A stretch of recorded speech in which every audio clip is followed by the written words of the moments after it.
Hello everyone. आज के class में मैं डिस्कस करने जा रहा हूँ सुपरपोजिशन प्रिंसिपल। तो देखो बेटा, आज के क्लास में सबसे फर्स्ट मैं डिस्कस करूँगा सुपरपोजिशन प्रिंसिपल, और सुपरपोजिशन प्रिंसिपल के बाद फिर इस पर हम लोग प्रॉब्लम प्रैक्टिस करेंगे। इस पर बेटा इसके बाद प्रॉब्लम प्रैक्टिस करेंगे जो। और देखो सुपरपोजिशन प्रिंसिपल पर जब आप प्रॉब्लम कीजिएगा तो यहाँ फिर से आपको अच्छे से समझना होगा चार्ज डेंसिटी को। चार्ज डेंसिटी, ये चार्ज डेंसिटी क्या होती है? ऐसे तो हम चार्ज डेंसिटी को 4th लेक्चर में डिस्कस किए हैं, बट यहाँ फिर से एक बार आपको रिवीजन करना पड़ेगा ताकि आप ये सुपरपोजिशन प्रिंसिपल पर सवाल बनाइएगा तो उसमें कहीं किसी तरह की कठिनाइयाँ ना हो जो है। तो मैं आपको एक बार फिर से रिवाइज करवाऊंगा चार्ज डेंसिटी। और ये पता है आपको बेटा, चार्ज डेंसिटी ये 3 पढ़ना है: linear charge density, surface charge density and volume charge density. समझेंगे जो है ना आज की क्लास में ये चार्ज डेंसिटी होता क्या है। तो इस चार्ज डेंसिटी को पढ़ने के बाद इसमें फिर आज हम लोग पढ़ेंगे field of electric field of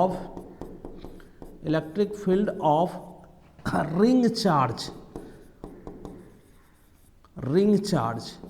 ये कोई सर्कुलर जो चार्ज रिंग हो तो उसके इलेक्ट्रिक फील्ड को हम कैसे कैलकुलेट करेंगे। यहाँ से एक इम्पॉर्टेंट जो है ना क्वेश्चंस होता है, आपके बोर्ड एग्जाम के लिए भी लॉन्ग क्वेश्चन बनता है, और कंपटीशन में इस पर जो है न्यूमेरिकल्स टाइप का, ऑब्जेक्टिव टाइप का क्वेश्चन बना करके पूछा जाता है। तो बेटा जो लोग भी जो है इस लेक्चर को वॉच कर रहे हो, आप वीडियो को लाइक सब्सक्राइब कीजिए, और चैनल पर नए हो तो चैनल को सब्सक्राइब भी कर लीजिए। और इस वीडियो को अपने फ्रेंड्स में भी शेयर करें। पेन एंड पेपर ले करके बैठो। बेटा मैं वादा करता हूँ आपकी फिजिक्स जो है एकदम बेसिक से सिखाऊंगा, बिल्कुल सरल होगा, सब कुछ समझ में आएगा। ये आपके बोर्ड एग्जाम के लिए, क्लास 12th बोर्ड एग्जाम जो होती है उसके लिए बहुत फ़ायदेमंद होगा।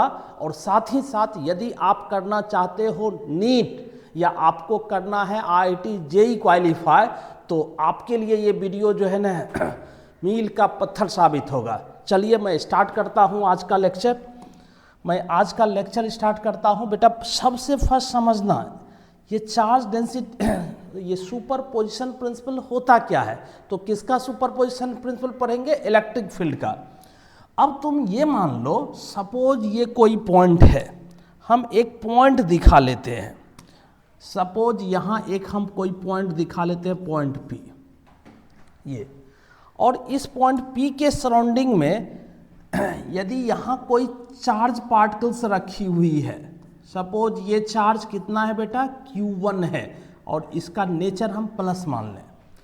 अब बताओ, क्या किसी चार्ज के सराउंडिंग में जो फील्ड होती है उस फील्ड के इंटेंसिटी को हम रिप्रेजेंट कर सकते हैं? यदि हम इस चार्ज प्लस Q1 के इंटेंसिटी को यहाँ लिखना चाहेंगे, चार्ज Q1 के फील्ड को दिखाना चाहेंगे, तो हमको क्या करना होगा? तो हम सबसे फर्स्ट इसको इससे ज्वाइन कर लेंगे। जो देखो इसको ज्वाइन कर लें, और जिस पॉइंट पर हम फील्ड के डायरेक्शन को दिखाते हैं उस पॉइंट को आप क्या मानोगे? पॉजिटिव। एकदम ये ट्रिक है, याद रखना। जिस किसी भी पॉइंट पर इलेक्ट्रिक फील्ड के डायरेक्शन को दिखानी है उसको बेटा क्या मानोगे? पॉजिटिव। तो P पॉइंट को क्या कंसिडर करना है? पॉजिटिव कंसिडर करना है। बताओ, तो ये पॉजिटिव चार्ज है और ये P पॉइंट भी पॉजिटिव है, तो ये क्या करेगा? इसको अट्रैक्ट करेगा या रिपेल करेगा? ऑब्वियस सी बात है, ये इसको रिपेल करेगा। तो रिपेल करेगा तो इसके द्वारा जो इस पर रिपल्सिव फोर्स होगा उसी के डायरेक्शन में इलेक्ट्रिक फील्ड होगा। मीन्स Q1 चार्ज का P पॉइंट पर इलेक्ट्रिक फील्ड हम क्या लिख लेंगे? तो इसको लिख लेंगे E1। बट अदर कोई चार्जेज रहता यहाँ, तो इस चार्ज को मैं दिखा लेता हूँ क्या? Q2। ये सिंगल चार्ज Q1 अकेले P पॉइंट पर कितना फील्ड प्रोड्यूस कर रही है, तो E1। यदि हम यहाँ इसके नियर एक अदर चार्ज ले आते हैं तो क्या बोलो, तो ये फील्ड चेंज हो जाएगी। कहता नहीं, किसी भी चार्ज का किसी पॉइंट पर फील्ड जो है अदर चार्ज के जो है ना एक्शन से इंडिपेंडेंट होता है। मीन्स यहाँ एक एक्स्ट्रा फील्ड और भी जो है ना प्रोड्यूस हो जाएगी चार्ज Q2 के कारण, और चार्ज Q2 के कारण जो फील्ड होगी उस फील्ड की डायरेक्शन फिर से हम यहाँ इस तरह से दिखा सकते हैं, इसको हम लिख लेंगे E2। इसी तरह से बेटा यदि यहाँ हम क्या दिखा लें, यदि नेगेटिव चार्ज रहता, इसको -Q3 दिखा लें। यदि बेटा क्या रहता, नेगेटिव चार्ज रहता, तो यहाँ सबसे फर्स्ट तो आप इसको ज्वाइन कर लो, इसको ज्वाइन कर लो। हम इस पॉइंट को, पॉइंट P को तो पॉजिटिव मानेंगे। अब बताओ, ये प्लस प्लस था तो ये पॉइंट P को रिपेल कर रहा था, क्योंकि जिस पॉइंट पर फील्ड दिखाना होता है उसको क्या मानते हैं, पॉजिटिव। अब ये नेगेटिव चार्ज बोलो पॉइंट P को क्या करेगा, अट्रैक्ट करेगा। तो नेगेटिव चार्ज का जो फील्ड होगा उस फील्ड की डायरेक्शन यहाँ हमें कुछ इस तरह से दिखानी होगी। नेगेटिव चार्ज का फील्ड जो है यहाँ ये E3 होगा, E3 होगा। तो हम क्या देख रहे हैं, पॉइंट P के सराउंडिंग जो है ये मेनी पॉइंट चार्जेज हैं, तो ये ऑल चार्जेज का फील्ड यदि P पॉइंट पर लिखेंगे तो नेट फील्ड क्या होगा, वेक्टर सम हो जाएगा। तो कैसे लिखेंगे नेट फोर्स, तो यदि हमें लिखना हो net force at the point P point पर यदि हमें नेट फोर्स लिखना होगा तो क्या लिखेंगे, F नेट क्या होगा, तो P पॉइंट पर इस इंडिविजुअल चार्जेज के जो फील्ड हैं E1, E2, E3, ये इसका वेक्टर सम होता है। इसी को तो हम सुपरपोजिशन कहते हैं, E1 plus E2 plus E3 plus dot dot. तो इस तरह से क्या देखा जाता है, वेक्टर सम ऑफ फील्ड्स, नहीं vector sum of fields means two और जो है मोर चार्जेज किसी पॉइंट के सराउंडिंग हो तो उन चार्जेज का फील्ड उस पॉइंट पर नेट फील्ड क्या होता है, तो जो इंडिविजुअल चार्जेज होते हैं उसके फील्ड का वेक्टर सम ही उस पॉइंट पर नेट फील्ड देता है। इसी को कहते हैं हम सुपरपोजिशन। बेटा याद रखना, superposition means vector summation, superposition means vector summation, जो है ऐसे आप याद रखिए।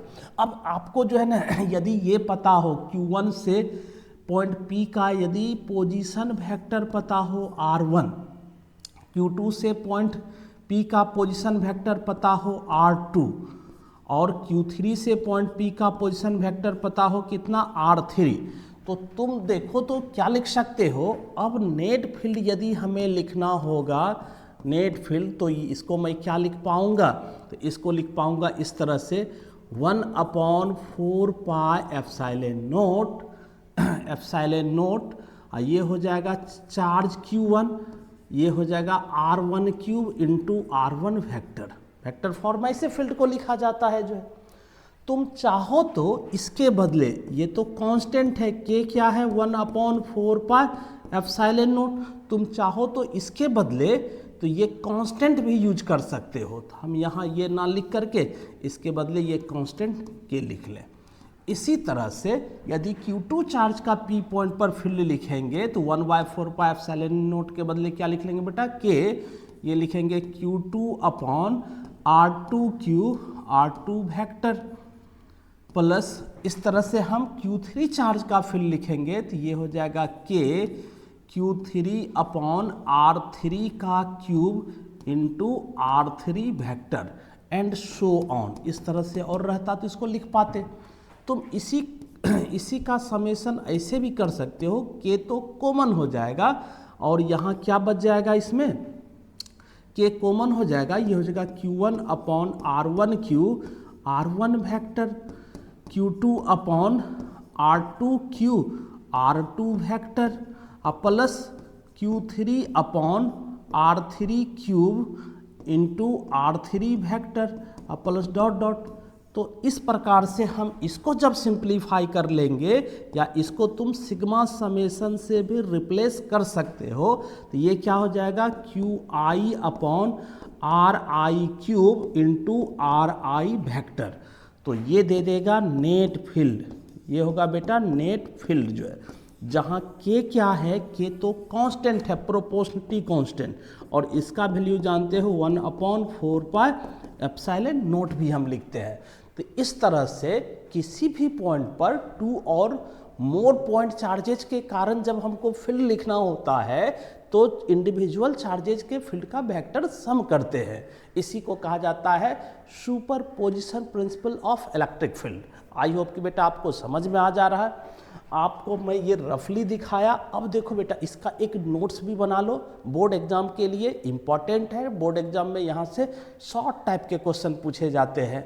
यदि लॉन्ग टाइप के क्वेश्चन पूछे जाएंगे तो इसके एप्लीकेशन को पूछा जाएगा, जिस एप्लीकेशन को अभी हम आगे आपको समझाएंगे, सिखाएंगे जो है।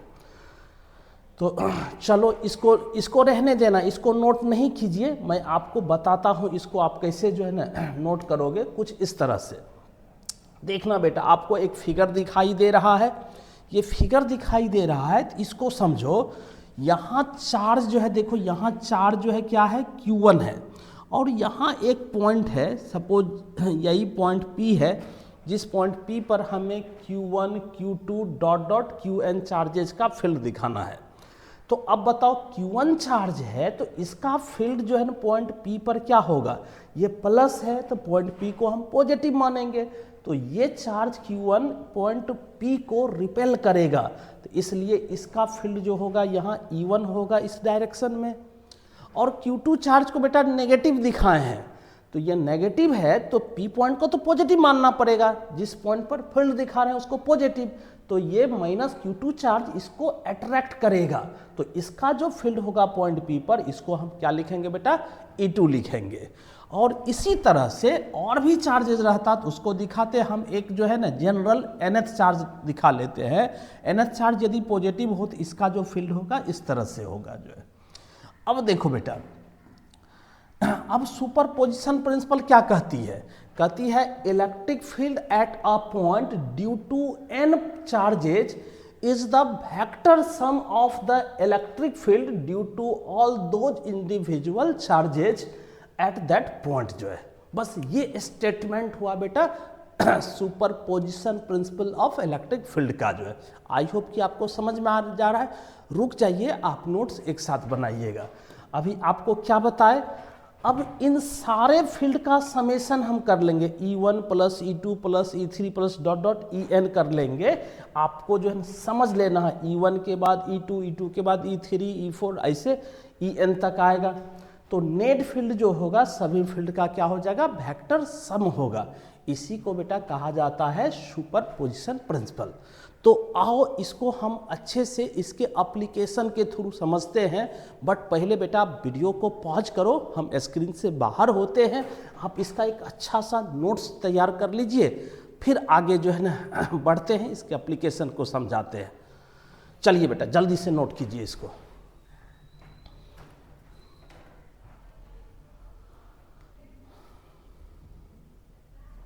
ओके, तो चलो अब देखो बेटा, यहाँ हम क्या करते हैं, एक पहले आपको इस तरह से दिखा लें, उसके बाद आप इसको नोट कीजिएगा। देखो तो बेटा एक क्वेश्चन आपके स्क्रीन पर जो है ना दिखाई दे रहा है, कहता है 2 particle each having a charge plus Q are placed on the 2 vertices of an equilateral triangle of edge length A. Find the magnitude of electric field at the third vertex. Means क्या कहा जा रहा बेटा, एक क्या है, एक equilateral triangle है। इक्विलेटरल ट्रायंगल कुछ इस तरह से, ये देखो बेटा एक इक्विलेटरल ट्रायंगल दिखाई दे रहा है। इस इक्विलेटरल ट्रायंगल के 2 वर्टेक्स पर, एक पर ये चार्ज है फर्स्ट चार्ज प्लस Q, और दूसरे वर्टेक्स पर भी चार्ज है प्लस Q। आपको पता है यदि ये ट्रायंगल इक्विलेटरल ट्रायंगल है, इस इक्विलेटरल ट्रायंगल का लेंथ दिया हुआ है, लेंथ कितना है तो A, तो ये भी A होगा और ये भी क्या हो जाएगा A होगा। और इक्विलेटरल ट्रायंगल का ईच एंगल कितना होता है 60 डिग्री, ये तो एंगल 60 डिग्री हो जाएगा। अब कहता है ये फर्स्ट वर्टेक्स और सेकेंड वर्टेक्स पर इक्वल जो है एंड सेम नेचर का चार्ज रखा हुआ है, तो इसके कारण थर्ड वर्टेक्स पर आपको नेट फील्ड निकालना है बेटा, थर्ड वर्टेक्स पर नेट फील्ड निकालना है। यदि आपसे बनेगा तो आप वीडियो को पॉज कर लो और खुद से कोशिश करो, यदि आपसे नहीं हो पाएगा तब फिर जो है तुम सॉल्यूशन देखना जब मैं सॉल्यूशन करवा रहा हूँ। यदि तुम वीडियो वॉच कर रहे हो पेन एंड पेपर के साथ बैठे हो तो एक बार इस क्वेश्चन को आप खुद से अटेम्प्ट करो, उसके बाद फिर आगे वीडियो जो है तुम प्ले करके चेक करना सॉल्यूशन को। तो चलिए, जिनसे नहीं हो पाया है या जिनसे हो भी पाया है तो थोड़ा इस पर ध्यान देना और समझना जो है। सबसे फर्स्ट हम क्या करेंगे, ये देखो फर्स्ट चार्ज इसको मान लेते हैं और इसको क्या मान लेते हैं सेकेंड चार्ज। फर्स्ट चार्ज का फील्ड इस थर्ड पॉइंट पर, थर्ड पॉइंट को क्या मान लेंगे बोलो पॉजिटिव। जहां भी फील्ड की डायरेक्शन दिखानी होती है उसको क्या मानते हैं पॉजिटिव। तो ये प्लस है तो इसको क्या करेगा रिपेल करेगा, तो फर्स्ट चार्ज का फील्ड इस डायरेक्शन में होगा। उसी तरह से ये सेकेंड चार्ज भी पॉजिटिव है, ये भी इस थर्ड पॉइंट को क्या करेगा थर्ड वर्टेक्स को रिपेल करेगा, तो इसके कारण भी फील्ड इधर होगी जो है। अब यदि हम इसको दिखाना चाहेंगे तो यहाँ से तुम देख सकते हो जो चार्ज ये फर्स्ट वर्टेक्स पर है वही चार्ज सेकेंड वर्टेक्स पर है, और ये डिस्टेंस a है तो ये भी डिस्टेंस a है, तो यहाँ E1 और E2 का क्या होगा मैग्नीट्यूड सेम होगा।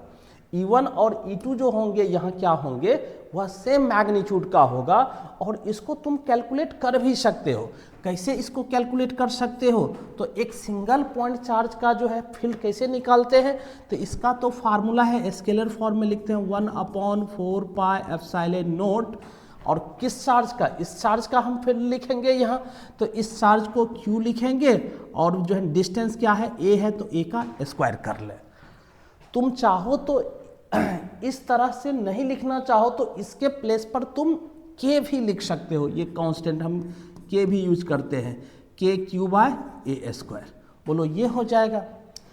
अब जब इसका हम वेक्टर सम करेंगे, तो जब इसका हम वेक्टर सम करेंगे नेट फील्ड क्या होता है बेटा, यहाँ यदि हमें नेट फील्ड निकालना होगा तो ये E1 प्लस E2 का क्या होगा वेक्टर सम होगा। सुपरपोजिशन प्रिंसिपल यही न बताती है, किसी भी पॉइंट पर नेट फील्ड जब लिखना है टू और मोर चार्जेज के कारण, तो इंडिविजुअल ऑल चार्जेज के फील्ड का वेक्टर सम करते हैं। अब वेक्टर सम करना होगा, ये चीज़ तो आपको पता है मैग्नीट्यूड ईच का इतना है। जब वेक्टर सम करते हैं बेटा तो मैग्नीट्यूड को लिखने का ये फार्मूला होता है वेक्टर, ये वेक्टर एडिशन वाला फार्मूला, यहाँ एडिशन फार्मूला यूज करना होगा। Means E1² plus E2² plus 2E1 E2 cos theta. अब देखो ये क्लियर है, हम E1 E2 को E मान लिए हैं, जहाँ की E का वैल्यू तो निकाल चुके हैं, ये KQ/a² है। तो यहाँ हम क्या करते हैं ईच एंड एवरी प्लेस पर, मीन्स E1 के बदले भी E लिखेंगे, E2 के बदले भी E लिखेंगे, 2E इंटू E कॉस, बोलो तो दोनों के बीच का एंगल, ये पूरा एंगल कितना है, तो पूरा एंगल है 60 डिग्री जो ये होगा, तो यहाँ थीटा क्या लिख लेंगे, थीटा लिख लेंगे यहाँ 60 डिग्री जो है। आई होप कि आपको समझ में आ जा रहा है, क्योंकि देखो वेक्टर, दो वेक्टर के समेशन का जब हम मैग्नीट्यूड निकालते हैं, रिजल्टेंट का मैग्नीट्यूड निकालते हैं, उसके लिए वेक्टर एडिशन फार्मूला यूज करते हैं जो। और इस तरह से बेटा देखो, तो इसको यदि आप सॉल्व करोगे तो ये क्या मिल जाएगा 2E² plus 2E² cos 60 degree क्या होता है हाफ हो जाता है, कॉस 60 डिग्री हाफ हो जाता है। और फिर देखो बेटा यहाँ से ये क्या हो जाएगा, ये 2 तो कैंसिल हो जाएगा, 2E² प्लस E², ये क्या बचेगा 3E²। अब E पर स्क्वायर है तो E तो जो है फ्री हो जाएगा रूट से, E नेट का वैल्यू अब देखना बेटा क्या मिलेगा, यहाँ ये मिल जाएगा √3 इंटू ई। जबकि देखो तो ई का वैल्यू क्या निकाल चुके हैं हम, k3/a²। तो ये हो जाएगा √3 इंटू k3/a²। तो ये फाइनल रिजल्ट इसका निकला, ये आंसर आया जो ये। तो इस तरह से हम जब भी सुपरपोजिशन प्रिंसिपल पर जो है क्वेश्चंस पूछा जाए तो उसमें वेक्टर एडिशन फार्मूला को यूज करना होगा। हम इस पर आपको और भी कुछ एग्जांपल प्रैक्टिस करवाएंगे जो इस पे जो है ना 5 से 10 क्वेश्चन यदि मेरे साथ कर लेते हो तो फिर बोर्ड हो या कॉम्पिटिटिव एग्जाम है वहाँ से क्वेश्चन नहीं छूटेगा। और आपको मैं असाइनमेंट प्रोवाइड करूँगा और उससे आप क्वेश्चन जरूर प्रैक्टिस करना। देखो खुद से बनाना पड़ेगा तब होगा। क्या क्लियर है? तो चलिए इसको लिखने की ज़रूरत नहीं है, इसको जो है दिक्कत होगा तो इसको फिर से बाद में देखना। तो चलो थोड़ा सा हम इसको डिजिटल फॉर्म में आपको समझाते हैं, डिजिटल फॉर्म इसका क्या होगा जो। तो चलिए यहाँ बताए क्या E1 = E2 = E होगा और E का वैल्यू क्या बताए k3/r²। ये k क्या है पता है, 1/4πε0 के बदले ही हम k लिख लिए हैं जो है। और फिर देखो तो बेटा अब यदि हम नेट फील्ड करेंगे, नेट फील्ड तो नेट फील्ड तो वेक्टर सम होगा, यही लिखेंगे E² + E² क्योंकि E1 E2 क्या है, E है, ये पुट कर लिए। और फिर इसी को सिंप्लीफाई करेंगे, इसको सॉल्व करने पर अभी दिखाए थे √3 E हुआ। यदि नहीं हो तो एक वीडियो को फिर से रिवाइंड करो और देख लेना जो है। फिर और फाइनली ई नेट निकालेंगे तो √3 k3/a²। ये आपका आंसर हो गया। अब बेटा मैं रुकता हूँ, आप वीडियो को पॉज करो और इसको नोट कर लो जो है। वीडियो को पॉज कीजिए, इसको नोट कीजिए जो है। चलिए अब फिर नेक्स्ट हम चलें इस पर अब सबसे फर्स्ट यहाँ आपको समझना होगा charge density. Charge density electric field क्या होता है ये समझना। हम चार्ज डेंसिटी का यूज करते हैं जब भी जो है ना किसी भी बॉडी में कंटिन्यूअस चार्ज डिस्ट्रीब्यूशन होती है तो उसके फील्ड को निकालने के लिए वहाँ चार्ज डेंसिटी यूज करना होता है। मीन्स हम उस चार्ज बॉडी को इनफिनिटेसिमली स्मॉल सेगमेंट में जो जब डिवाइड करते हैं तो वहाँ चार्ज डेंसिटी बेटा जो है ना पावरफुल टूल्स होता है। तो उसका एक बार कंसेप्ट तुम फिर मेरे साथ रिवाइज कर लो। देखो आपको पता है चार्ज डेंसिटी 3 टाइप्स के होते हैं। There are 3 types of charge density. First क्या होता है, लीनियर चार्ज डेंसिटी। बेटा याद है ना, ये क्या है, it is considered when the given charge is distributed along a line. नहीं, जब भी किसी भी बॉडी में चार्ज उसके लेंथ में डिस्ट्रीब्यूटेड हो, जैसे कोई जो है थिन वायर हो और उसको चार्ज करेंगे तो चार्ज उसके लेंथ में डिस्ट्रीब्यूटेड होगा, तो वहाँ डिफाइंड होगा linear charge density. Linear charge density means charge per unit length. Linear charge density is defined as the amount of charge per unit length. किसी भी बॉडी के पर यूनिट लेंथ में जो अमाउंट ऑफ चार्ज होती है उसी को हम लीनियर चार्ज डेंसिटी कहते हैं। जैसे देखो एक रड दिखाई दे रहा बेटा, इस पर टोटल चार्ज कितना है, Q है, और इसकी लेंथ क्या है बेटा, L लेंथ है। तो यदि हम इसका एक स्मॉल सेगमेंट लेते हैं, मीन्स इसको इस लेंथ को छोटे छोटे हम इन्फिनाइट पार्ट में डिवाइड कर देते हैं, अनंत जो है हिस्सों में विभाजित कर देते हैं, तब जो ईच जो है ना सेगमेंट होगा, जैसे इसका लेंथ dx मान लिए एकदम वेरी स्मॉल को दिखाने के लिए हम क्वांटिटी के साथ d यूज क्या करते हैं, डिफरेंशियल फॉर्म में उसको लिखते हैं, और इसका चार्ज कितना हो जाएगा dq। तो देखो यहाँ हम इसके लीनियर चार्ज को कैसे लिखेंगे। लीनियर चार्ज डेंसिटी को डिनोट किया जाता है लैम्ब्डा से। तो ये क्या हो गया, जो L लेंथ में कितना चार्ज है, Q चार्ज है, तो यूनिट लेंथ में कितना चार्ज होगा, ऐसे देखो यहाँ थोड़ा सा हम रफ कर देते हैं। ये मान लो अभी हम क्या देखें, L लेंथ में कितना चार्ज है, Q, तो देयरफॉर यूनिट लेंथ में कितना चार्ज होगा, Q/L। तो इसी को हम लैम्ब्डा कहेंगे। चार्ज पर यूनिट लेंथ को क्या कहा जाएगा, लैम्ब्डा। अब देखो बेटा यदि आपसे पूछा यूनिट लेंथ में चार्ज लैम्ब्डा है तो dx लेंथ में कितना चार्ज होगा, तो ये हो जाएगा dx into lambda. Means dq का वैल्यू जो इस सेगमेंट पर जो है चार्ज है, ये चार्ज dq, इस dq का वैल्यू हम क्या लिखेंगे, जो है ना लैम्ब्डा इंटू dx। तो लैम्ब्डा क्या है, लैम्ब्डा है Q/L, इंटू क्या लिखना होगा, dx। इस तरह से रिलेशन आपको बना करके याद रखना होगा। इसका हम यूज क्या करेंगे आगे जो है, जब हम कंटिन्यूअस चार्ज डिस्ट्रीब्यूशन बॉडी का फील्ड निकालेंगे उसमें इस कंसेप्ट को यूज करते हैं। तो अभी आप केवल ये याद रख लो, लैम्डा होता है चार्ज पर यूनिट लेंथ, किसी भी बॉडी पर जो टोटल चार्ज है उससे उस बॉडी के लेंथ को डिवाइड कर दो और यूनिट हो जाएगा कूलम पर मीटर जो है।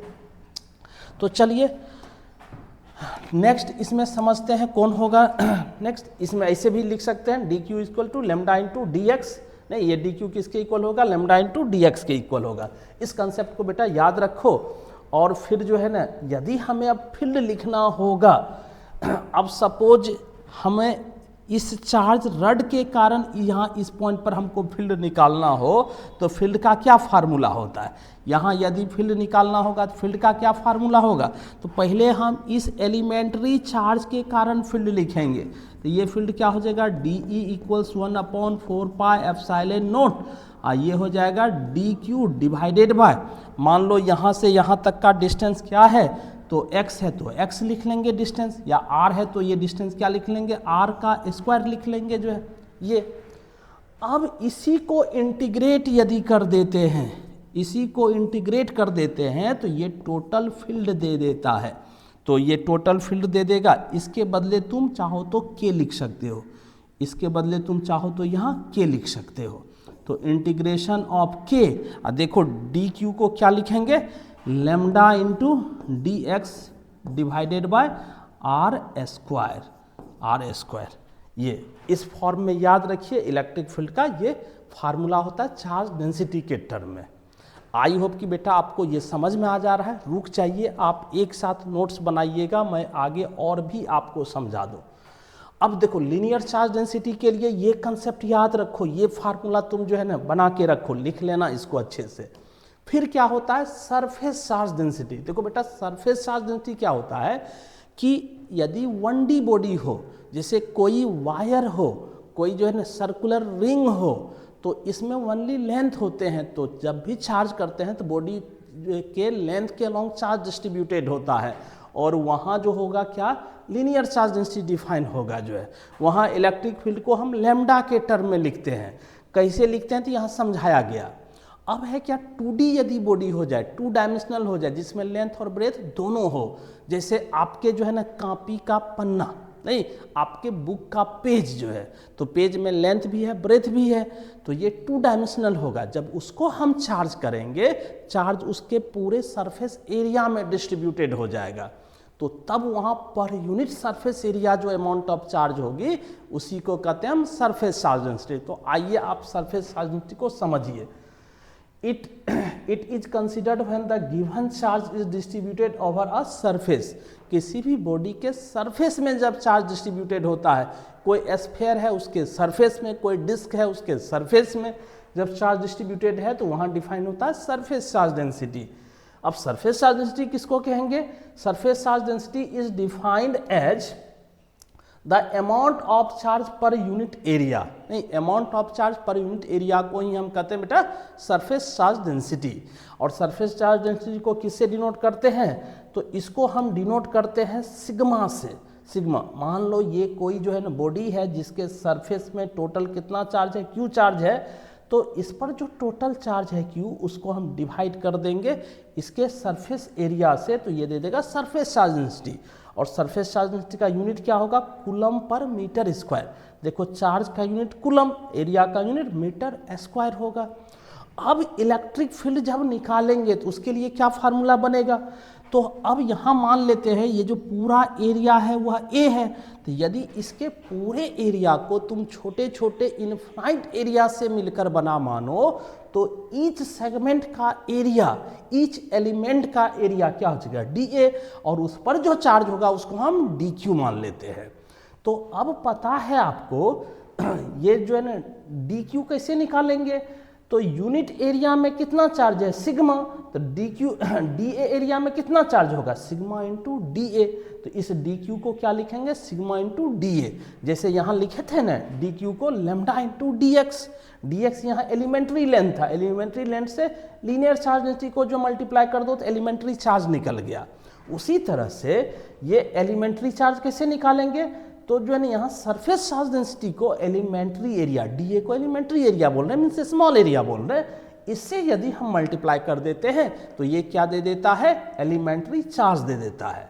अब यहाँ फील्ड का फार्मूला क्या होगा, जैसे यहाँ फील्ड का फार्मूला क्या लिखे, integration of k lambda D x by are square, तो यहाँ फील्ड का फार्मूला क्या बन जाएगा, यहाँ थोड़ा सा देखना फील्ड का फार्मूला समझना, यहाँ क्या हो जाएगा, सेम है, यहाँ से देखो, यहाँ लैम्डा डी एक्स था तो यहाँ सिग्मा डी ए हो जाएगा, डी क्यू के बदले यहाँ क्या रखना होगा, sigma D A by are square, बिल्कुल सिंपल है। और इसी तरह से बेटा जो है ना क्या हो जाता है आपका वॉल्यूम चार्ज डेंसिटी, इसी तरह से बेटा आपको पढ़ना है वॉल्यूम चार्ज डेंसिटी। ये वॉल्यूम चार्ज डेंसिटी क्या होगा, अब यदि हम किसी solid 3 dimensional non conducting body को चार्ज करें और चार्ज उसके एंटायर वॉल्यूम में डिस्ट्रीब्यूटेड हो जाए तो पर यूनिट वॉल्यूम जो चार्ज होती है उसी को हम कहते हैं वॉल्यूम चार्ज डेंसिटी। तो आइए आपको जो वॉल्यूम चार्ज डेंसिटी जो का कंसेप्ट समझाएं, क्या कहता है, it is considered when the given charge is distributed over a volume, जो है पूरे वॉल्यूम में चार्ज जब डिस्ट्रीब्यूटेड हो तब वहाँ जो है हम कंसीडर करते हैं वॉल्यूम चार्ज डेंसिटी को। डेफिनेशन क्या होगा, तो वही पर यूनिट वॉल्यूम चार्ज को हम क्या कहेंगे, volume charge density. Volume charge density is defined as the amount of charge per unit volume, amount of charge per unit volume. और इसके लिए सपोज जो है इस तरह की एक बॉडी दिख रही है, ये स्फीयर है, solid sphere, non conducting sphere है, जिसके जो है ना इंटायर वॉल्यूम में, वॉल्यूम के ओवर कितना चार्ज डिस्ट्रीब्यूटेड है, Q। तो पूरा वॉल्यूम यदि भी होगा तो पूरे वॉल्यूम को हम छोटे छोटे जो है ना एलिमेंट में यदि डिवाइड करें तो उसका जो ईच एलिमेंट होगा उस एलिमेंट का वॉल्यूम dV हो गया, और उस एलिमेंट में जो चार्ज होगा एलिमेंट्री चार्ज dQ मान लें, तो रिलेशन क्या हो जाएगा, तो यहाँ क्या करेंगे, टोटल चार्ज में इस पूरे बॉडी के वॉल्यूम से डिवाइड कर दो। जैसे देखो लीनियर चार्ज डेंसिटी में क्या किए थे, चार्ज में लेंथ से डिवाइड किए थे, सरफेस चार्ज डेंसिटी में क्या किए, चार्ज को एरिया से डिवाइड किए, और वॉल्यूम चार्ज डेंसिटी में क्या करेंगे, चार्ज को वॉल्यूम से डिवाइड कर देंगे। तो यूनिट क्या हो बन जाएगा, चार्ज का यूनिट कूलम, वॉल्यूम का यूनिट मीटर क्यूब, तो ये हो गया कूलम पर मीटर क्यूब जो है। आई होप कि आपको ये समझ में आ रहा है। अब देखो, अब यदि हमें अब हमें यदि dQ का वैल्यू लिखना होगा तो dQ क्या लिखेंगे, तो dQ क्या हो जाएगा, रो इंटू dV जो है, मीन्स जो है ये dQ क्या होगा, यूनिट वॉल्यूम में कितना चार्ज है रो, तो जो है dV वैल्यू में कितना चार्ज होगा, तो रो इंटू dV कर लेंगे। अब इलेक्ट्रिक फील्ड वाला क्या फार्मूला होगा समझो, यहाँ था lambda D x by are square, यहाँ है sigma D A by are square. हाँ, इसमें क्या हो जाएगा बेटा, इसमें हो जाएगा rho D V by are square. थोड़ा ध्यान देना, यहाँ स्पष्ट दिखेगा ये क्या लिखा हुआ, E equals integration of K rho D V by are square. और जहाँ बेटा तुम ये के को समझ रहे हो ना, ये जो के तुमको दिख रहा है ईच फार्मूला में, ये क्या है, 1/4 पाई एप्सिलॉन नॉट है, ये है। आई होप कि आपको ये समझ में आ जा रहा है। अब ऐसा करो, तुम वीडियो को पॉज करो और इसका एक जो है ना अच्छा नोट्स तैयार कर लीजिए। जल्दी से आप नोट्स तैयार कीजिए, उसके बाद फिर वीडियो को प्ले करना। जो वीडियो पॉज कीजिए, पहले इसको नोट कर लीजिए जो। ओके, तो चलो, यदि ये आपको समझ में आ गया तो फिर हम लोग अब चलते हैं, और एक जो है ना फिर से इम्पॉर्टेंट ये होता है, चार्ज रिंग के एक्सिस पर हम फील्ड को कैसे कैलकुलेट करेंगे। इसको बेटा बड़े सावधानी से अच्छे से समझना जो है, किसी भी चार्ज रिंग के एक्सिस पर देखो हेडिंग क्लियर हो जा रहा है, electric field due to a uniformly charge ring at an axial point. Electric field due to an uniformly charge ring at an axial point means कोई सर्कुलर रिंग हो और उसके सरकमफ्रेंस में चार्ज यूनिफॉर्मली डिस्ट्रीब्यूटेड हो, हम ऐसे बताते हैं। ये एक सर्कुलर रिंग है और इस सर्कुलर रिंग पर जो है चार्ज यूनिफॉर्मली डिस्ट्रीब्यूटेड है इससे। तो रिंग में तो लेंथ होगा, तो चार्ज कहाँ रहेगा, इसके लेंथ में डिस्ट्रीब्यूटेड होगा। तो तब जो क्या कहता है, इसके एक्सिस पर इसके एक्सिस पर सपोज यहाँ कोई पॉइंट P हो, तो इस पॉइंट P पर आप बताओ इलेक्ट्रिक फील्ड का क्या एक्सप्रेशन होगा, ये निकालना है आपको। तो आइए इसको हम लोग समझते हैं, इसको कैसे निकालेंगे। इसको कैसे निकालेंगे तो देखो, इसके लिए देखना, एक यहाँ डायग्राम आपको दिख रहा होगा। इसमें हम ये एक सर्कुलर रिंग दिखाए हैं, क्लियर है। सर्कुलर रिंग बोलो तो सर्कुलर रिंग पर टोटल चार्ज कितना है, +Q, और इस पर चार्ज का नेचर Q दिखा रहे हैं। और इस रिंग की रेडियस कितनी है बेटा, R रेडियस है, ये रेडियस R है। अब यहाँ से ये जो है देखो बोल्ड लाइन जो दिख रही है, ये एक्सिस है, रिंग की क्या है, ये एक्सिस है। अब इसका जो ये सेंटर है रिंग का, सेंटर से x डिस्टेंस पर हमें फील्ड निकालना है। तो फील्ड हम कैसे निकालेंगे, तो यहाँ तो रिंग जो है फील्ड निकालेंगे, तो फील्ड में क्या है, ये जो रिंग है, तो रिंग जो है पॉइंट चार्ज तो है नहीं, रिंग तो कोई पॉइंट चार्ज है नहीं। तो हम क्या करेंगे, इस रिंग चार्ज को इन्फिनाइट स्मॉल जो है चार्जेज में डिवाइड कर लेंगे। इसको हम इन्फिनाइट जो है ना स्मॉल चार्जेस से मिलकर बना मानेंगे, और उसका जो ईच एलिमेंट होगा, जैसे यहाँ एक एलिमेंट दिखा रहे हैं, पूरे रिंग का लेंथ होगा 2πr, तो इस लेंथ को हम dl मान लें, और इस पर जो चार्ज होगा उसको हम dq मान लेंगे। अभी लैम्डा जो है ना डिफाइन होगा इसमें, क्योंकि चार्ज लेंथ में डिस्ट्रीब्यूटेड है, यहाँ लीनियर चार्ज डेंसिटी डिफाइन होगा। अब देखो, इस एलिमेंट्री चार्ज के कारण, इस dq चार्ज के कारण हम इस डिस्टेंस पर, इस पॉइंट पर फील्ड दिखाएंगे। आपको पता है जिस पॉइंट पर फील्ड दिखाएंगे उस पॉइंट को क्या कंसीडर करना पड़ेगा, प्लस जो है, इसको प्लस मानेंगे। और ये भी पॉजिटिव है, तो ये क्या करेगा, इसको रिपेल करेगा। तो इसके इलेक्ट्रिक फील्ड को देखो यहाँ दिखा रहे हैं। अब यहाँ से इस जो है एलिमेंट के फर्स्ट जो एंड को भी हम इससे ज्वाइन किए हैं, और सेकेंड एंड को भी ज्वाइन किए हैं। और ये देखो, इसका जो एंगुलर पोजीशन है वो कितना है, थीटा। ये थीटा होगा, तो अपोजिट वर्टेक्स से जो है ना पेयर से क्या होगा, ये भी थीटा होगा। ये देखो, यहाँ से ये यहाँ क्या है, R है, और ये क्या है, x है। पाइथागोरस थ्योरम यूज कर लो, पाइथागोरस थ्योरम यूज कर लो। ये क्या है, R है, और ये क्या है, x है, तो ये क्या हो जाएगा, ये R है, ये x है, तो ये क्या हो जाएगा, ये इसको यदि हम R कहेंगे तो पाइथागोरस थ्योरम से लिख लेंगे क्या, R² + x²। आई होप कि आपको ये समझ में आ गया जो है। अब देखो, तुम यदि इसको देखो तो ये एक वेक्टर क्वांटिटी है, तो वेक्टर क्वांटिटी है, इधर यदि हम x एक्सिस कंसीडर कर लें और इधर हम y एक्सिस कंसीडर कर लें, y एक्सिस, तो ये इलेक्ट्रिक फील्ड ना तो x डायरेक्शन में है और ना ही y डायरेक्शन में है। ऐसे केस में हम क्या करते हैं, इस फील्ड को दो कंपोनेंट में रिजॉल्व करते हैं। एक कंपोनेंट इधर आ जाएगा तो दूसरा कंपोनेंट इधर। इधर जो कंपोनेंट होगा इसको क्या लिखा जाता है, आपको पता है, DE cos थीटा, और इसको क्या लिखा जाता है, DE sin थीटा, ऐसे लिख लेंगे। बट बेटा, इसी तरह का यदि एक एलिमेंट यहाँ कंसीडर किया जाता तो इसके कारण जो यहाँ फील्ड होता, उस फील्ड की डायरेक्शन फिर से क्या हो जाती, इधर हो जाती। तो इसका कंपोनेंट लिखते तो इसका कंपोनेंट फिर से इधर हो जाता, DE cos थीटा, और इधर कंपोनेंट क्या हो जाता, तो DE sin थीटा हो जाएगा, इधर कंपोनेंट DE sin थीटा। तो अब देखो, इस दोनों एलिमेंट, ये एलिमेंट और ये एलिमेंट देख रहे हो, इसी तरह का आइडेंटिकल जो है सिमेट्रिकल हम एलिमेंट ले रहे हैं। ये थीटा है, ये थीटा, तो ये भी थीटा होगा, ये थीटा तो ये भी थीटा होगा। तो इस तरह से इसका हम कंपोनेंट दिखाए हैं।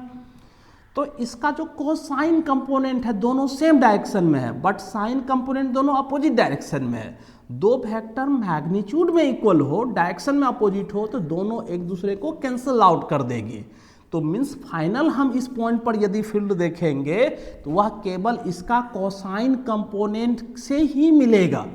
मीन्स यदि हम इस कोसाइन कंपोनेंट को DE cos थीटा को इंटीग्रेट कर लेंगे तो इस पॉइंट पर हमें फील्ड मिलेगा, और इस फील्ड की direction along the axis away from the centre होगा। नहीं तो नेट फील्ड क्या होगा, along the axis away from the centre जो है।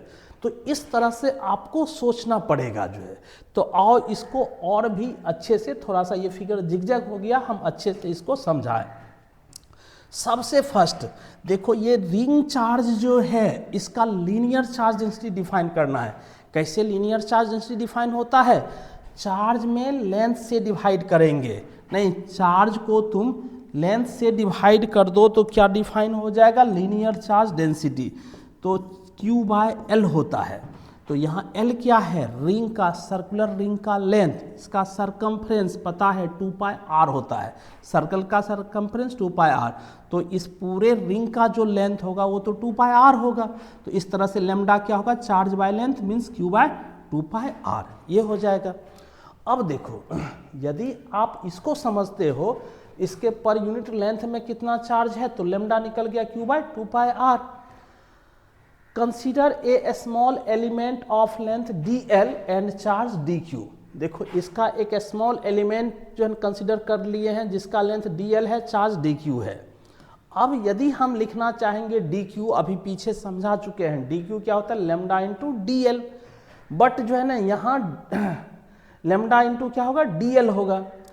और फिर हम लिखेंगे लैम्डा, तो लैम्डा का वैल्यू देखो यहाँ निकाल चुके हैं, ये क्या होगा? Q/2πr into dl। I hope कि ये आपको समझ में आ जा रहा है। और also electric field due to a differential element, ये जो डिफरेंशियल एलिमेंट है इसके कारण जो इलेक्ट्रिक फील्ड होगा, इस इलेक्ट्रिक फील्ड को कैसे लिखा जाएगा?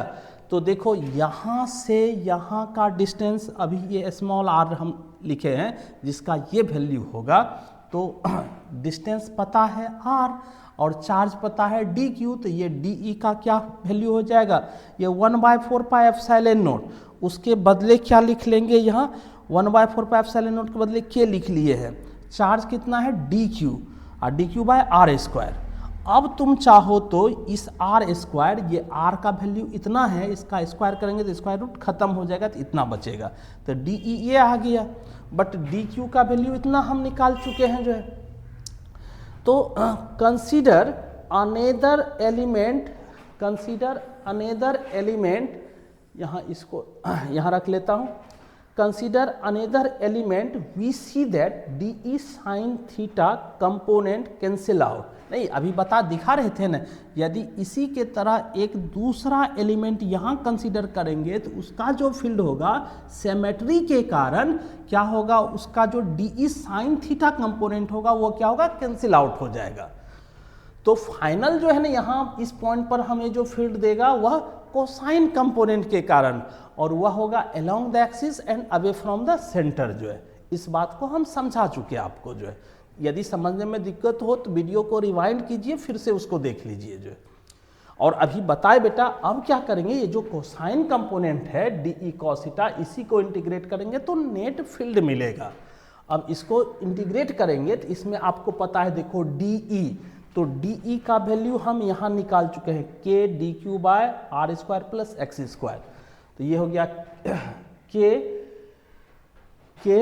dq। अच्छा, एक स्टेप यहाँ जो है ना, आप इसको समझ लेना, छूट जा रहा है ये स्टेप। ये क्या है? तो ये हो गया k, ये dq के बदले Q/2πr इंटू लेम्डा यदि रख देंगे तो ये हो जाएगा क्या? q into dl divided by, ये हो जाएगा 2πr into r² plus x²। देखो, कुछ इसी तरह से ये लिखा हुआ है ना, ये de का वैल्यू ये रखा गया, de का ये वैल्यू यहाँ पुट किया गया। मीन्स यहाँ जो dq है, ये dq वाला वैल्यू इसमें पुट कर देंगे तो ऐसा हो जाएगा, उसको रखा गया जो है। और समझना cos थीटा, तो cos थीटा क्या होगा? ये जो एंगल, ये जो ट्रायंगल होगा, तो cos थीटा होता है बेस बाय हाइपोटेन्यूज। तो यहाँ cos थीटा हमको लिखना होगा, तो बेस कितना है इसका? तो x है, हाइपोटेन्यूज इसका कितना है? तो हाइपोटेन्यूज इसका है √r² प्लस x²। तो ये जो cos थीटा है, cos थीटा के बदले हम ये वैल्यू रखे हैं। क्लियर हो जा रहा है? समझ में आ जा रहा है? यहाँ फिगर से समझना, ये राइट एंगल ट्रायंगल है, ये वाला तो जो है ना रेडियस है r होगा, उस तरह से आप उसको लिख सकते हो। आई होप कि आपको ये समझ में आ जा रहा है। अब देखो, अब इसको सिंप्लीफाई कर लो, इसको सिंप्लीफाई करेंगे तो क्या हो जाएगा, इसमें देखो k q 2 pi r square plus x square, यदि यहाँ पावर नहीं कुछ तो 1 है, इस रूट को हटाएंगे तो यहाँ पावर क्या हो जाएगा, इसको भी एक स्टेप समझना। ये देखो ये है r square plus x square, यहाँ इसको रूट के बदले हम क्या लिख सकते हैं, r square plus x square का पावर हाफ, यहाँ नहीं कुछ तो पावर 1, इसको जब सिंप्लीफाई करेंगे r square plus x square, ये 1 प्लस 1/2, तो कितना हो जाएगा बेटा ये, तो ये हो जाएगा 3/2 हो जाएगा। तो यहाँ इस दोनों के बदले एक साथ हम r square plus x square का पावर 3/2 यूज कर लिए हैं। मीन्स जो भी कांस्टेंट है उसको हम क्या किए हैं, इस इंटीग्रल से आउट कर लिए। तो इंटीग्रेशन में क्या बचेगा, केवल dl बच जाएगा, बाकी सब के सब कांस्टेंट है बाहर हो गए। आई होप को आपको समझ में आया होगा, फिर से आप अच्छे से इसको समझिए, देखिए जो क्या बोलो, क्लियर है, आगे बढ़ें। तो अब क्या, अब इंटीग्रेट करेंगे इसका, जो ये तो एलिमेंट्री लेंथ है, तो इस तरह का सारे लेंथ को हम जब सम अप करेंगे तो पूरे रिंग का लेंथ मिल जाएगा। नहीं, इंटीग्रेशन ऑफ dl करेंगे तो क्या हो जाएगा, पूरे रिंग का लेंथ मिलेगा जो है।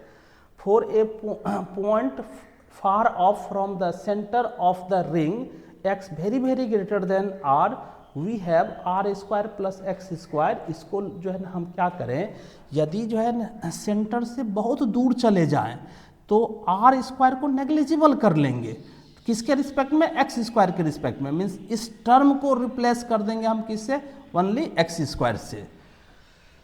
तो इसके बाद जो क्या मिल जाएगा आपको, इस तरह से फाइनल इलेक्ट्रिक फील्ड जो मिल जाएगा KQ/r² मिल जाएगा, KQ/r², ये मिल जाएगा जो है। तो यहाँ जो है ना, यदि तुमको थोड़ा दिक्कत हो गया, एक स्टेप छूटा हुआ है तो और यहाँ समझ सकते हो। यहाँ क्या किया गया, ये तो हो गया K, ये हो गया Q, divided by 2 pi r, और ये क्या है यहाँ r square plus x square का पावर 3/2 इंटू ये क्या है x। इसको जब इंटीग्रेट करेंगे तो ये हो जाएगा 2 पाई r हो जाएगा, क्योंकि ये होगा रिंग का लेंथ, और यहाँ से ये और ये कैंसिल हो जाएगा। तो ये कैंसिल हो जाएगा तो बच क्या जाएगा, ये बच जाएगा k into q x divided by r square plus x square whole to the power 3/2।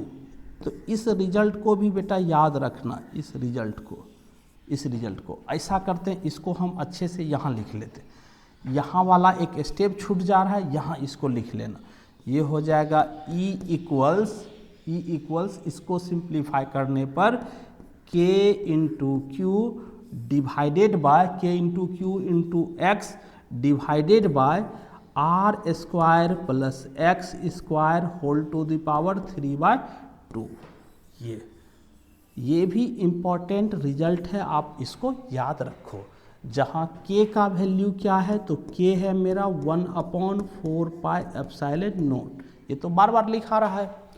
अब यहाँ के बाद ये चीज़ है, ये मान लिया जाए कि यदि एक्सिस पर हम सेंटर से बहुत दूर चले जाएंगे तो r बहुत छोटा होगा, x बहुत बड़ा होगा।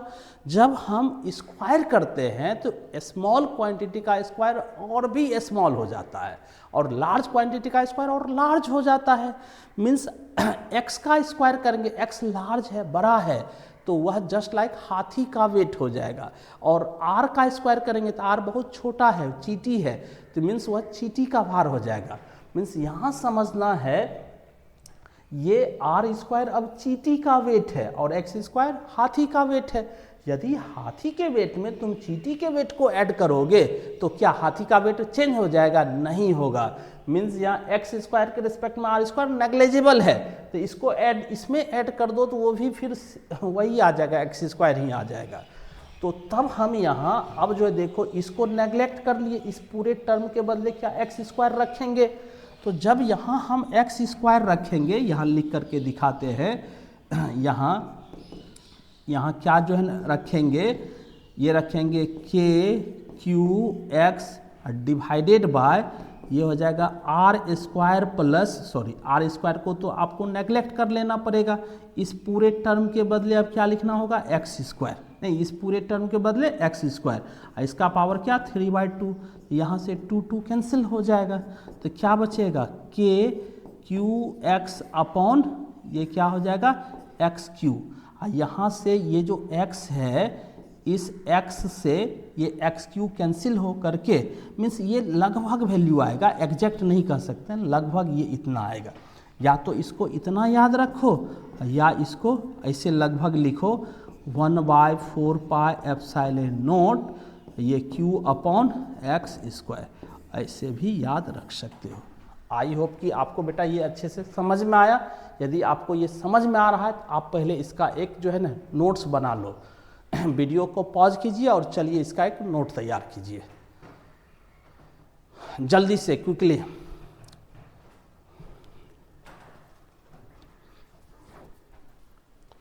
ओके चलिए हम लोग चलें फिर से नेक्स्ट टॉपिक की ओर चलें, नेक्स्ट क्या है।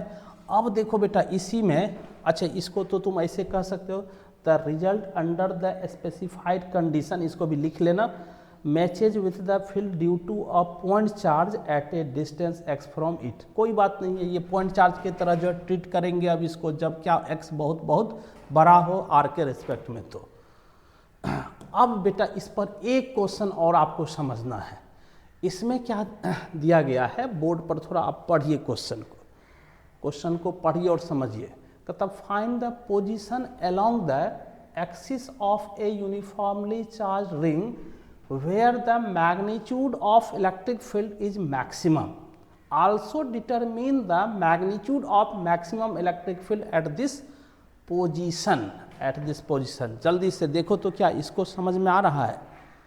यहाँ क्वेश्चन में ये कहा जा रहा है कि ये बताइए ये जो रिंग चार्ज है इस पर तो आपको चार्ज पता ही है, चार्ज कितना है Q है।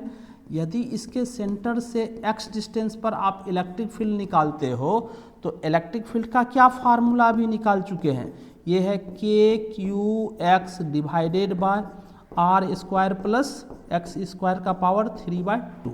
ये तो हो गया जो है, ये समझ रहे हैं। कहता है क्या फील्ड का वैल्यू कहाँ मैक्सिमम होगा, नहीं इस फील्ड का वैल्यू कहाँ मैक्सिमम होगा, इसको हम कैसे कैलकुलेट करेंगे। तो इसी पर क्वेश्चन पूछा जा रहा है। आप पहले क्वेश्चन को अच्छे से समझिए और उसका पोजीशन निकालना है, मीन्स x का वैल्यू पूछा जा रहा है, x के किस वैल्यू पर E का वैल्यू मैक्सिमम मिलेगा उसको कैलकुलेट करना है। तो चलो इसमें थोड़ा कैलकुलस यूज करेंगे, मैक्सिमा मिनिमा का यदि कंसेप्ट आपको आता है तो इसको यूज करना है। तो इसके सॉल्यूशन को करेंगे तो सबसे फर्स्ट देखो हम फिर से वही रिंग चार्ज दिखा लेते हैं। ये रिंग चार्ज हो गया बेटा और इसकी रेडियस r है, इस पर टोटल चार्ज q है और ये डिस्टेंस x है। इस x पॉइंट P पर हमें फील्ड पता है, इस x डिस्टेंस पर जो फील्ड होगा इस फील्ड का वैल्यू क्या हो जाएगा, तो ये है k q x by r square plus x square का पावर 3/2। अभी जस्ट हम समझाए आपको, नहीं x डिस्टेंस पर यदि फील्ड लिखेंगे तो इस फील्ड का ये फार्मूला है। अब कहता है E मैक्सिमम होगा, E x के साथ चेंज हो रहा है, E x का फंक्शन है तो x वेरिएबल है, नहीं तो यहाँ E को मैक्सिमम करेंगे तो इसमें हम कैलकुलस का कंसेप्ट, कैलकुलस का हेल्प लेंगे। कैलकुलस में जो मैक्सिमम मिनिमम पढ़े हो, जो है किसी भी फंक्शन का मैक्सिमम वैल्यू और मिनिमम वैल्यू उस पॉइंट पर होता है जहाँ उसका स्लोप 0 होता है, जहाँ उसका डिफरेंशिएशन 0 होता है। तो हम क्या करेंगे यहाँ, for this field to be maximum, यह मैक्सिमम कहाँ होगा जब इलेक्ट्रिक फील्ड को x के रिस्पेक्ट में डिफरेंशिएट करेंगे और उसको 0 कर देंगे, तो इसको सॉल्व करने पर जो x का वैल्यू मिलेगा उसी x के वैल्यू पर E का वैल्यू क्या मिलेगा, मैक्सिमम मिलेगा। तो आओ जो है इसको डिफरेंशिएट करते हैं। तो देखो इसको हम डिफरेंशिएट करेंगे, यहाँ E के प्लेस पर इसको पुट कर देंगे तो क्या होगा, यहाँ k इंटू क्यू कॉन्स्टेंट है तो इसको हटा लो और यहाँ से इसको हम ऊपर लेके चले जाएंगे तो पावर माइनस हो जाएगा। देखो यही किया है, यहाँ x बच गया है और ये नीचे वाला ऊपर लेके चले गए हैं, पावर क्या हो गया -3/2। बाकी कुछ नहीं किया है, केवल k इंटू क्यू कॉन्स्टेंट था हटा लिए और यहाँ x तो बचेगा ही, और ये जो डिनोमिनेटर का पावर 3/2 है उसको नोमिनेटर में लेके चल जाएंगे तो पावर क्या हो जाएगा -3/2 इक्वल्स 0। अब तो डिफ्रेंसिएशन आपको आता है, इसको डिफ्रेंशिएट कीजिए, दो टर्म हो गया first and second, u into V model पर जो है ना इसको डिफ्रेंशिएट करो। तो हम क्या करते हैं, ये के क्यू कॉन्स्टेंट है, इधर आएगा 0/KQ, ये खत्म नहीं, ये के क्यू को इधर ले आएंगे तो वह 0 हो जाएगा राइट साइड आकर के। अब देखो, अब पहले इस टर्म को हम फिक्स कर लेते हैं और जो है x का डिफ्रेंशिएशन करेंगे तो 1, ये हो गया। फिर जो है प्लस देते हैं, अब क्या x को हम फिक्स करेंगे, x को फिक्स करेंगे और जब इसका डिफ्रेंशिएशन करेंगे तो इतना आ जाएगा। तुम करके देखना डिफ्रेंशिएशन जो है ये। और इसमें अब इसको हम देखो तो क्या लिख सकते हैं, यहाँ से देखिए, इसमें भी r² प्लस x² है और इस टर्म में भी r² प्लस x² है। यदि इसको हम कॉमन ले लेंगे तो उधर चल जाएगा तो 0। अब यहाँ क्या बचेगा, यहाँ बचेगा कुछ नहीं, 1 बचेगा। ये पावर -3/2 कॉमन ले लिए, यहाँ से भी -3/2 कॉमन हो जाएगा, तो यहाँ क्या बचेगा -1 केवल बचेगा जो है। ये उधर चला गया, क्या हो गया 0 हो गया, तो यहाँ बच गया 1 और यहाँ बच गया ये वाला टर्म। अब इसको जब हम सिंप्लीफाई करेंगे तब जो है ना यही किसके इक्वल हो गया 1 के इक्वल। और अब इसको उधर ले जाओ, सॉल्व करो तो 2x² इक्वल्स क्या हो जाएगा r²। आप इसको अच्छे से मैथमेटिकल कैलकुलेशन करना जो है, इस तरह से ये हो जाएगा। और फिर क्या हो जाएगा, यहाँ से अब x का वैल्यू निकाल लो तो 2 इधर चला जाएगा तो r/√2, यानी स्क्वायर को उधर ले जाएंगे तो क्या हो जाएगा +-r/√2। मीन्स x के दो वैल्यू पर e का वैल्यू मैक्सिमम होगा। एक तो इधर जाएंगे +r/√2 पर और एक इधर आएंगे तो -r/√2 पर जो है ये क्या होगा मैक्सिमम। और इस मैक्सिमम वैल्यू को हम कैसे निकालेंगे, अब जहाँ जहाँ x है वहाँ हम पुट कर देंगे r/√2। तो देखो यहाँ x है तो वहाँ r/√2 और यहाँ x² है तो यहाँ भी r/√2 पुट करेंगे और इसको हम सॉल्व करेंगे। इसको सॉल्व करेंगे तो ये सॉल्व करने पर इतना आएगा और इसको भी सॉल्व कर लो और इस रिजल्ट को तुम याद रख लो, ये होता है Emax = 2KQ/3√3r²। ये मैक्सिमम वैल्यू होता है।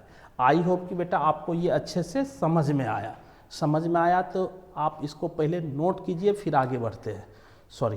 आप इसको नोट कीजिए फिर आगे बढ़ते हैं। जल्दी से वीडियो पॉज कीजिए और इसको नोट कीजिए, जो वीडियो पॉज कीजिए और इसको नोट कीजिए जो।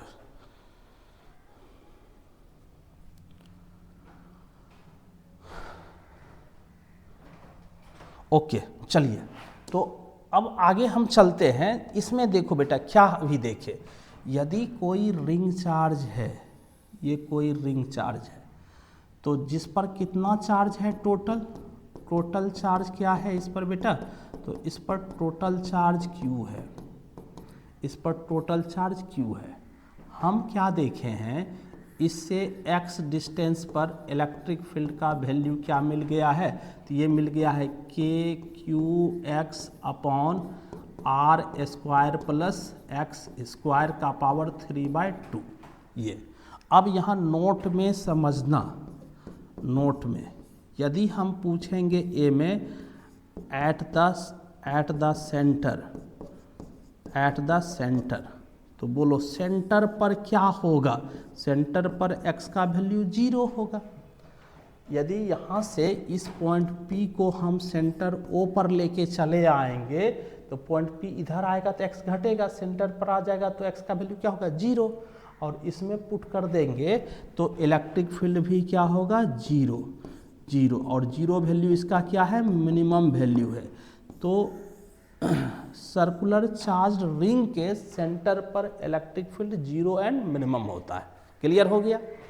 अब इसी में क्या बोले बेटा, ऐसे at x very greater than r, यदि उस दूरी पर जहां x का वैल्यू r से बहुत बड़ा हो।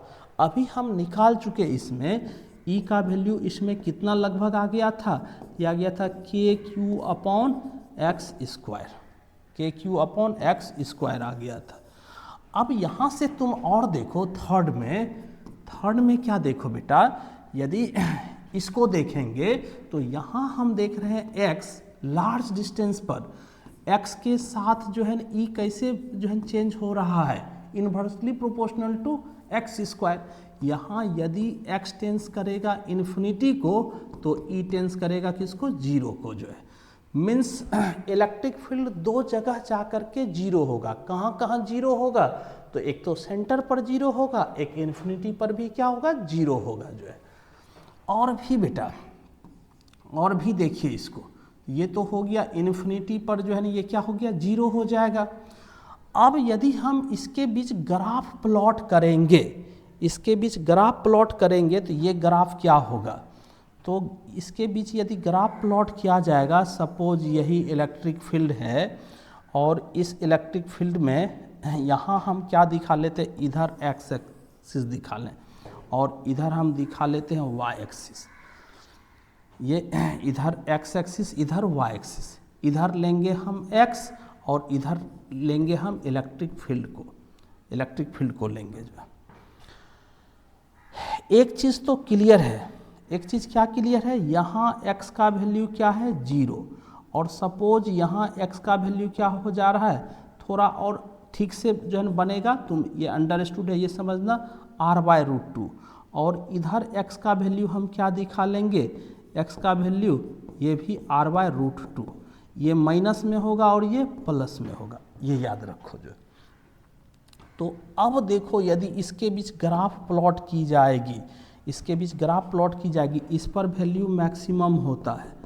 यदि x पॉजिटिव तो e भी पॉजिटिव देगा, और x नेगेटिव तो e का वैल्यू मैक्सिमम होगा बट नेगेटिव होगा, यहाँ होगा।